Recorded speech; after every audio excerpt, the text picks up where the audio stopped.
الحمد لله رب العالمين الصلاة والسلام على خاتم النبيين وعلى آله وصحبه أجمعين أما بعد فأعوذ بالله من الشيطان الرجيم بسم الله الرحمن الرحيم قال الله تعالى في سورة بني إسرائيل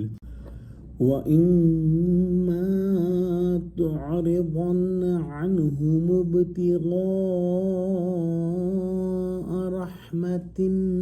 مِّن رَّبِّكَ تَرْجُوهَا فَقُل لَّهُمْ قَوْلًا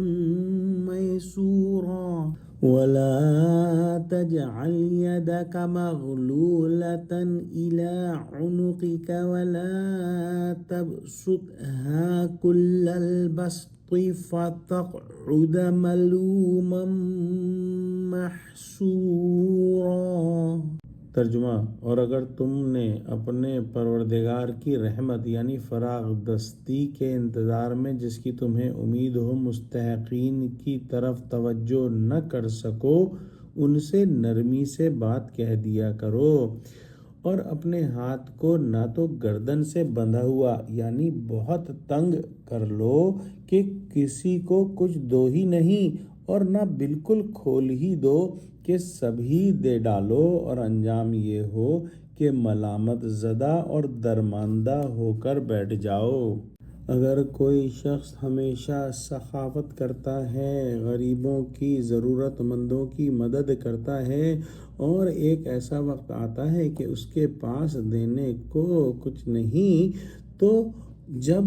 مانگنے والا اس کے در پر آئے تو اس وقت نرم اور میٹھے طریقے سے معذرت کر دے۔ مثلاً یہ کہہ دیا جائے کہ جب خدا ہم کو دے گا انشاءاللہ ہم تمہاری خدمت کریں گے۔ سختی اور بد اخلاقی سے جواب دینے میں اندیشہ ہے کہ کہیں جو خیراتیں پہلے دی ہیں وہ بھی کہیں برباد نہ ہو جائیں، تو یہ نہایت حساس معاملہ ہے کہ اگر انسان کسی کی مدد نہیں کرنے کے قابل ہے تو اس وقت کس طور پر مانگنے والے کو منع کیا جائے۔ ضروری ہے کہ نرمی کو اپنے اوپر لازم کر لیں۔ اگر کوئی شخص اتنا کنجوس ہو کہ اس کو کنجوس مکی چوس کہا جائے، اور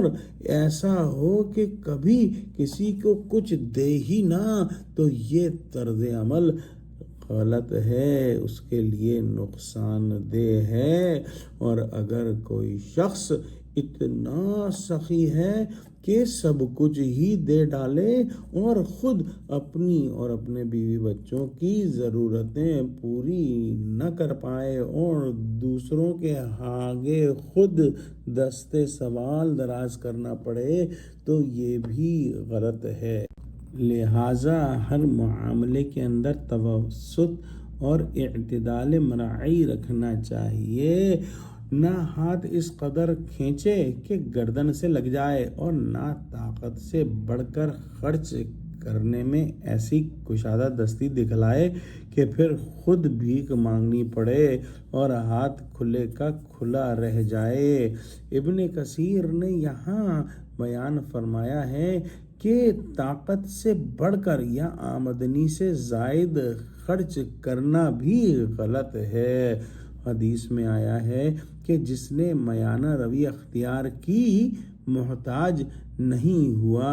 اور یہ میانہ روی اور اعتدال کا راستہ بہت ضروری لیکن اتنا آسان نہیں، اس کے لیے انسان کو اپنے آپ کو ہر وقت ایویلیویٹ کرتے رہنا پڑتا ہے۔ دعا کرتے ہیں کہ اللہ سبحانہ و تعالی ہم کو اعتدال کے راستے پر چلا دے، ہم کو قرآن کا فہم عطا فرما، ہم کو سچوں سے جوڑے اور ہم کو صراط مستقیم پر قائم فرما دے، آمین۔ وآخر دعوانا الحمد للہ رب العالمین، والسلام علیکم ورحمۃ اللہ وبرکاتہ۔